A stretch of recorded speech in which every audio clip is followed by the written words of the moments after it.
नमस्कार साथियों, कैसे हैं आप सभी। उम्मीद करता हूं कि आप स्वस्थ होंगे, सुखी होंगे और प्रसन्न होंगे। जीवन में हर एक व्यक्ति का जो उद्देश्य होता है वो यही होता है कि वो प्रसन्न रहे, वो सुखी रहे, आनंदित रहे। तो उसका जो है सोर्स क्या है, कैसे कोई व्यक्ति आनंदित हो सकता है, कैसे कोई व्यक्ति सुखी हो सकता है और कैसे जो है उसके जीवन में निरंतर आनंद का जो है वर्षा होता रहे। हर एक व्यक्ति चाहता तो है, लेकिन क्या वो प्राप्त कर पाता है? क्या उसे वो सुख, वो आनंद मिल पाता है? तो आंसर है कि नहीं। आप देखते होंगे आपके चारों तरफ जो लोग हैं वो परेशान हैं। वो कोई ना कोई अपनी इच्छा और आकांक्षा से परेशान हैं। उनकी कामनाएं इतनी हावी हो चुकी हैं, इतने ज़्यादा वो सपने लेकर चल रहे हैं कि उसकी पूर्ति ना होने पर उनका जो मन है वो जो है परेशान हो रहा है। वो जो है उत्तेजित हो रहे हैं और उत्तेजना की वजह से आपके शरीर में बहुत सारी ऐसी क्रियाएं होती हैं कि जो आपको बहुत ही ज़्यादा हीन, क्षीण और जो है कमज़ोर करती हैं। तो सबसे ज़्यादा आवश्यक ये है कि आप जो है अपनी जो इमोशन है, अपनी जो आकांक्षाएं हैं, जो कामनाएं हैं, उनको जो है अपने नियंत्रण में करना होगा। हमें जितने की आवश्यकता है, हमें जितने की नीड है, उसी पर रहते हुए हम अपने एम्बिशन को पूरा करने के लिए निरंतर बड़ी साधना से और ध्यानपूर्वक जो है उस पर काम करने की आवश्यकता है। तो अब आवश्यक ये है कि इसके लिए हम कैसे समझें, कैसे जानें और कैसे जो है हम इन सब चीज़ों को प्राप्त करें। तो श्री रामचरितमानस वो ग्रंथ है, वो अमृत रस है, जिसका कृपा पात्र, जिसकी बूंद आपके जिह्वा पे पड़ने के बाद आपकी जो अंतरात्मा है वो शुद्ध हो जाती है, वो पवित्र हो जाती है और आप उस आनंद में श्री राम के चरित्र का गुणगान करते हुए उनके कृपा पात्र से अपने जीवन को सौभाग्य और आनंदित पाते हैं। तो जैसा कि हमने पिछले एपिसोड में समझा, जाना कि गोस्वामी तुलसीदास जी ने अपने शब्दों की महत्व को समझाते हुए, बताते हुए वो सारी बात समझा रहे हैं कि अगर कोई भी व्यक्ति श्री रामचरितमानस का पाठ नित्य करता है, इसको जो है स्मरण करता है, तो उस व्यक्ति के जीवन के जो भी संताप हैं, जो भी परेशानियां हैं, जो भी दुख हैं, वो स्वतः ही नष्ट हो जाते हैं। तो हमें जो है आवश्यक ये है कि हम जो है इसका ध्यानपूर्वक चिंतन करें, मनन करें। और जैसा कि हमने पिछले एपिसोड में देखा कि जो व्यक्ति का चरित्र होता है वो अलग अलग सिचुएशन में अलग तरीके से वो जो है अपने आप को रखता है। एक तो अंतःकरण से वो अलग तरह का व्यक्ति है और बाहर से वो अलग तरह का व्यक्ति है। जैसे कि काल नेम थे, रावण था और राहु थे। ये जो है अपना वेश बदल लेते थे, ये जो है अपने काम के लिए अलग अलग तरीके के जो है नाटक करते थे, लेकिन इनका क्या हाल हुआ आपको पता ही है। तो आइए गोस्वामी तुलसीदास जी के शब्दों में उनके कही हुई बातों को समझने का प्रयास करते हैं, जानने का प्रयास करते हैं और श्री राम के चरित्र का गुणगान करते हुए उनकी महिमा का जो है हम गुणगान करते हैं और स्तुति करते हैं और सीखते हुए हम अपने जीवन को कृतार्थ करते हैं, सार्थक बनाते हैं। तो गोस्वामी तुलसीदास जी लिखते हैं कि यहूँ कुबेश साधु सन्मानु, जिम जग जामवंत हनुमानु, हानि कुसंग सुसंगत लाहू, लोकहु वेद विदित सब काहू। कहते हैं बुरा वेश बना लेने पर भी साधु का सम्मान ही होता है, जैसे जगत में जाम्बवान और हनुमान जी का हुआ। बुरे संग से हानि और अच्छे संग से लाभ होता है, ये बात लोक और वेद में है और सभी लोग इसको जानते हैं। बुरा वेश बना लेने पर भी साधु का सम्मान ही होता है, जैसे जगत में जाम्बवान और हनुमान जी का हुआ। आपको ये बात पता होगा कि लोग जो स्वभाव लेके जीते हैं, लेकिन क्या वो अंतर मन से वही स्वभाव लेके अपने कैरेक्टर को सामने रखते हैं? क्योंकि अंदर से तो वो कुछ और होते हैं, लेकिन बाहर से कुछ और होते हैं। और जो बुरे लोग होते हैं उनके संग से हानि और अच्छे संग से जो है सदैव लाभ होता है। ये बात लोक और वेद में जो है लिखा हुआ है और सभी लोग इसको जानते भी हैं। तो वही बात कहते हैं कि कियहु कुबेश साधु सन्मानु, जिम जग जामवंत हनुमानु, हानि कुसंग सुसंगत लाहू, लोकहु वेद विदित सबकाहू। सभी को पता है कि अगर आप अच्छा करेंगे तो उसका कर्म अच्छा होगा, अगर आप बुरा करेंगे तो उसका कर्म गलत होगा। ये बात लोक और वेद में है और इसको सभी जानते हैं। आगे कहते हैं, गगन चढ़ई रज पवन प्रसंगा, कीचे ही मिलई नीच जल संगा, और साधु असाधु सदन सुख सारी, सुमिरह राम देहि कनिगारी। पवन के संग से धूल आकाश पर चढ़ जाती है और वही नीचे की ओर बहने वाली जल के संग से कीचड़ में मिल जाती है। आप देखते होंगे जब हवा चलती है तो जो धूल है वो पवन के संग जो है आकाश में चढ़ जाती है। जब हवा तेज चलती है तो आप देखते होंगे जो धूल जमीन पे पड़ी हुई है वो उड़ के आकाश में जो है चढ़ जाती है, और वही नीचे की ओर बहने वाले जल के संग से जो है कीचड़ में जो है मिल जाती है। तो साधु के घर के तोता मैना राम राम सुमरते हैं और असाधु के घर के तोता मैना गिन गिन कर गालियां देते हैं। कहने का तात्पर्य क्या है कि जैसे आपकी संगति होगी वैसे ही आपके गुण भी होंगे, वैसे आपके लक्षण भी होंगे। So you should be care about your friends, how you are surrounding with people, how they are treating with you, और वो कैसे आपको ये बात समझाते हैं, उनके वाणी में क्या है, उनके बिहेवियर में क्या है, वो कैसे जो है कार्य करते हैं, उनका नेचर कैसा है। इन सब बातों को जब आप इसका प्रभाव पड़ता है, क्योंकि जैसे लोगों के साथ रहते हो उसी तरीके के आपके अंदर वो सारे गुण और नेचर आपके अंदर विद्यमान होते हैं, आपके अंदर आते हैं। तो जैसी आपकी संगति होगी वैसे ही आप जो है खिलेंगे, वैसे ही जो है आप बनेंगे। क्योंकि जैसे धूल पवन का संग पाकर आकाश में चढ़ जाता है और जल का संग पाकर कीचड़ भी बन जाता है।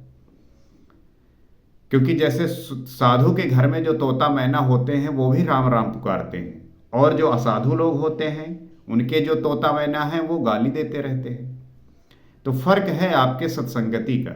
अगर आपका संग साथी अच्छे नहीं हैं तो बदल डालिए, अगर आपके आसपास लोग अच्छे नहीं हैं तो बदल डालिए।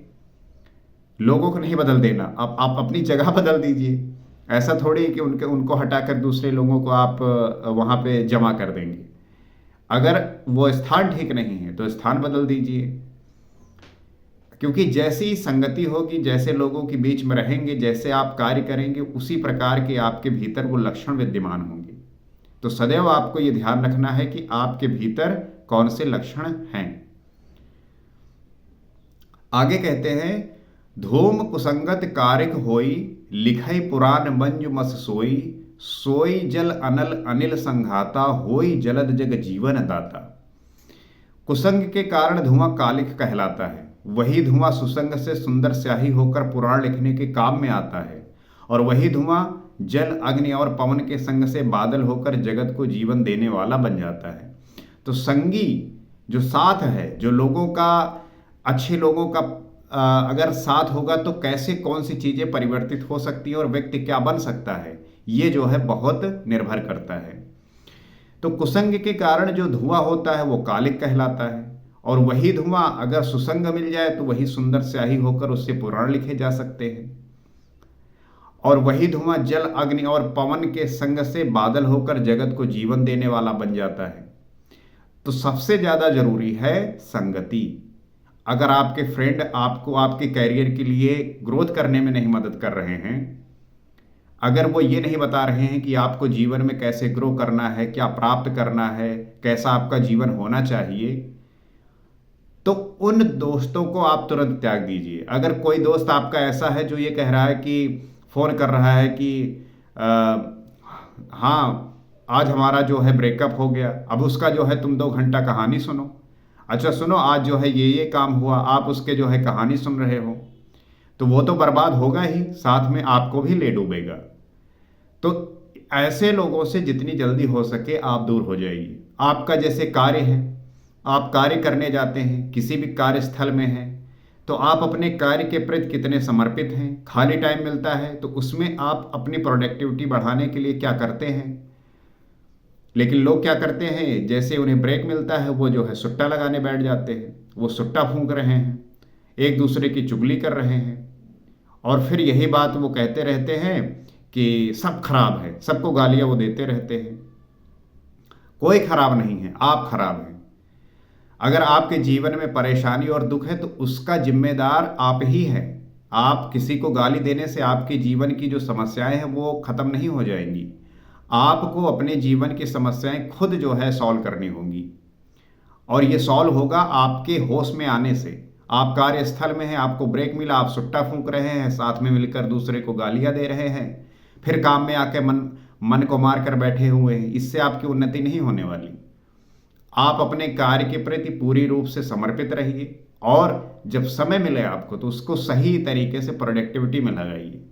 अब लोग कहेंगे कि हमेशा जो है काम ही करते रहें तो हम इंजॉय कब करें। अपने काम को जो व्यक्ति मजा बना लेगा वही इस जीवन में सफल होगा। जो काम को बोझ समझेगा वो पूरे जीवन नौकर बना रहेगा और गधा की तरह जो है काम करता रहेगा।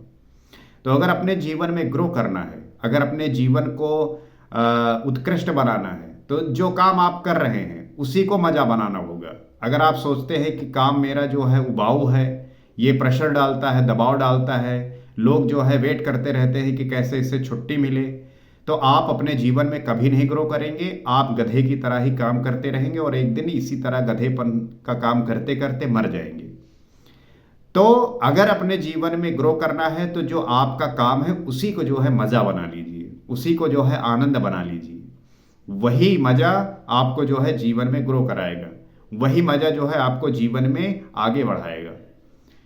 तो इसको जो है समझने का प्रयास करिए और इसके प्रति सचेत हो जाइए। नहीं होंगे तो आप नरक के बिल्कुल पास हैं, और वो नरक आपको ऐसे ऐसी चीजें दिखाएंगे कि जिसकी कल्पना आपने कभी जीवन में की ही नहीं। तो वही बात जो है कह रहे हैं गोस्वामी तुलसीदास जी कि जो संगति है वो आपको जो है अपनी अच्छी रखनी चाहिए। अगर संगति अच्छी नहीं होगी, लोग आपके साथ अच्छे नहीं होंगे, तो जैसे लोगों के साथ आप रहेंगे उसी तरीके का आपका स्वभाव हो जाएगा। और जो ये नेचर है, ये जो स्वभाव है, जल्दी छूटता नहीं है। एक बार अगर आपने सिगरेट पीना स्टार्ट कर दिया तो आपकी नानी याद आ जाएगी उसको छुड़ाने में। तो जो कार्य आप कर रहे हैं उसके प्रति कितने सचेत हैं, कितने अवेयर हैं, ये आपके बोध का विषय है। वही जो है गोस्वामी तुलसीदास जी कहते हैं, धूम कुसंगत कारिक होई, लिखई पुराण मंजु मस सोई, सोई जल अनल अनिल संघाता, होई जलद जग जीवन दाता। कुसंग के कारण जो धुआं है वो कालिक हो जाता है, अगर सुसंग मिल जाए तो वो सुंदर स्याही बन जाता है जिससे पुराण लिखे जा सकते हैं। वही जो है धुआं जल अग्नि और पवन के संग मिल जाए तो बादल बन के वर्षा करते हैं जो जीवन दायिनी होती है। तो जो संगति है वो सबसे ज्यादा महत्वपूर्ण है, और हमें इसका जो है ध्यान रखना चाहिए कि आप किससे दोस्ती कर रहे हैं, आप किससे जो है मिल रहे हैं, कौन से लोग हैं, उनका स्वभाव क्या है, वो करते क्या है, हमें इस बात का ध्यान रखना होगा। आगे कहते हैं, ग्रह भेषज जल पवन पट, पाई कुजोग सुजोग, होई कुबस्तु सुबस्तु जग, लखई सुलक्षण लोग। ग्रह, औषधि, जल, वायु और वस्त्र, ये सब भी कुसंग और सुसंग पाकर संसार में बुरे और भले पदार्थ हो जाते हैं।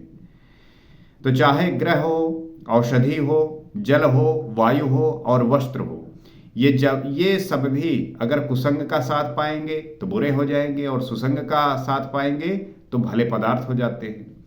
चतुर एवं विचारशील व्यक्ति ही इस बात को जान पाते हैं। जो समझदार लोग हैं, जो विचारशील हैं, जो ध्यान करते हैं, इन बातों पर चिंतन करते हैं, वही इस बात को समझ पाते हैं। नहीं तो हर एक व्यक्ति तो बेहोशी में जी रहा है, उसे जो है कुछ फर्क ही नहीं पड़ रहा है कि वो चल क्या रहा है, बस वो चले जा रहा है, चले जा रहा है। चलते रहिए और इस जीवन में जो है आप अपनी चिंताओं से ग्रस्त रहिए, और ये जीवन जो है आपको निरंतर पटकनी देता रहेगा और आप चिल्लाते रहेंगे। तो वही कहते हैं गोस्वामी तुलसीदास जी, ग्रह भेषज जल पवन पट, पाई कुजोग सुजोग, होई कुबस्तु सुबस्तु जग लखही सुलक्षण लोग। तो जैसा जो है साथ होगा उसी प्रकार से आप हो जाएंगे। आगे कहते हैं सम प्रकाश तम पाख दुहु नाम भेद विधि कीन सस शोषक पोषक समुझ जग जस अपजस दीन। महीने के दोनों पखवाड़ों में उजियारा और अंधेरा समान ही रहता है, परंतु विधाता ने इनके नाम में भेद कर दिया है। एक का नाम शुक्ल और दूसरे का नाम कृष्ण रख दिया। एक को चंद्रमा का बढ़ाने वाला और दूसरे को उसका घटाने वाला समझकर जगत ने एक को सुयश और दूसरे को अपयश दे दिया। तो हम देखेंगे ये भी कि कैसे जो है, आपको पता है कि महीने के 2 पखवाड़े होते हैं। एक में जो है उजाला रहता है और एक में जो है अंधेरा रहता है। और इसको हम जो है जब उजाला रहता है तो उसे जो है शुक्ल पक्ष पे कहते हैं, और जब अंधेरा रहता है तो उसे कृष्ण पक्ष कहते हैं। शुक्ल पक्ष में चंद्रमा का जो है बढ़ना होता है और दूसरे जो है उसमें चंद्रमा का घटना होता है। तो एक को जो है सुयश बता दिया गया और दूसरे को अपयश कह दिया गया है। आगे कहते हैं जड़ चेतन जग जीव जत सकल राममय जान और बंदेव सबके पद कमल सदा जोर जुग पान। जगत में जितने जड़ और चेतन जीव हैं सबको राम में जानकर मैं उन सबके चरण कमलों की सदा दोनों हाथ जोड़कर वंदना करता हूँ। गोस्वामी तुलसीदास जी राम के चरित्र का गान करने से पहले उन सभी जड़ और चेतन जो जीव हैं जगत में सभी को जो है वो प्रणाम करते हैं और उनकी जो है वंदना करते हैं। कहते हैं देव दनुज नर नाग खग प्रेत पितर गंधर्व बंदव किन्नर रजनीचर कृपा करहूं सब सर्व। देवता दैत्य मनुष्य नाग पक्षी प्रेत पितर गंधर्व किन्नर और निशाचर सबको मैं प्रणाम करता हूं, अब सब मुझ पर कृपा कीजिए। तो जितने भी योनियां हैं गोस्वामी तुलसीदास सभी को प्रणाम कर रहे हैं, चाहे देवता हों दैत्य हों मनुष्य हों नाग पक्षी प्रेत पितर गंधर्व किन्नर निशाचर सभी को वो प्रणाम कर रहे हैं। और राम के चरित्र का गान करने से पहले वो सभी को प्रणाम करते हुए उनकी कृपा का पात्र बनना चाहते हैं। और हर एक व्यक्ति को ऐसा ही करना चाहिए, क्योंकि जब आप कोई कार्य करते हैं तो सबसे पहले उन सभी को प्रणाम करना चाहिए, क्योंकि किसी का कृपा किस प्रकार से मिल जाए ये आप नहीं बता सकते, ये आप नहीं जान सकते। तो हर किसी का सभी को जो है एक तरीके से जो है सम्मान देना है, सभी को जो है एक तरीके से हित के लिए उनके प्रति काम करना है, क्योंकि कौन आपके लिए कब उपयोगी हो जाए कौन हितैषी हो जाए, क्योंकि स्वभाव ही आपके जो है सम्मान का विषय बनता है। लेकिन जो आपका अहंकार है इसमें सबसे ज्यादा रुकावट पैदा करता है। आप एक कार ले आए और बैठे घूम रहे हैं कि अब तुमसे बड़ा कोई है ये नहीं ना। तो अगर इस स्थिति से ऐसे अभिमान से आप चलेंगे तो इस समाज में आपकी जो एक्सेप्टेंस है वो नहीं मिलेगी। आपको हम्बल होना होगा, आपको उदार होना होगा। आपकी उदारता सबसे बड़ा गुण होता है और अहंकार सबसे बड़ा शत्रु होता है। तो अहंकार को नष्ट करना सबसे ज़्यादा आवश्यक होता है अगर आपको ईश्वर के करीब जाना है, उन्हें जानना है, उनको प्राप्त करना है। आप राम के चरित्र का देखिए, उनके चरित्र में कहीं ऐसा अहंकार झलकता ही नहीं। वो इतने उदार हैं, इतने शांत हैं। और ये उदारता और ये जो शांत है ये तभी होंगे जब आप अपनी इच्छाओं का दमन करेंगे। इच्छाएं तो आपकी भाग रही हैं चारों तरफ, ये भी मिल जाए वो भी मिल जाए, ऐसा हो जाए वैसा हो जाए, तो आप जो है चिंतित हैं, स्ट्रेस हैं, परेशान हैं। तो इनसे जब आप अपने इसको नियंत्रण में करेंगे तब जो है पाएंगे कि हाँ मैंने जो है क्या पाया, क्या समझा और क्या जाना। गोस्वामी तुलसीदास जी की एक एक चौपाई, एक एक दोहे अमृत से भरे हुए हैं। आइए इस अमृत का जो है पान करते हुए हम अपने जीवन को और हर एक व्यक्ति को जो इससे वंचित है वो इसे समझे, जाने और इससे जो है जुड़े। हर एक व्यक्ति के घर में श्री रामचरितमानस होगी, बस उसे पढ़ने की आवश्यकता है। आप जो है अध्ययन करिए, उसे पढ़िए और आप इस चैनल के माध्यम से भी सीख सकते हैं, समझ सकते हैं। तो आज के एपिसोड में आज इतना ही। अगले एपिसोड में आपसे फिर मुलाकात होगी। नमस्कार।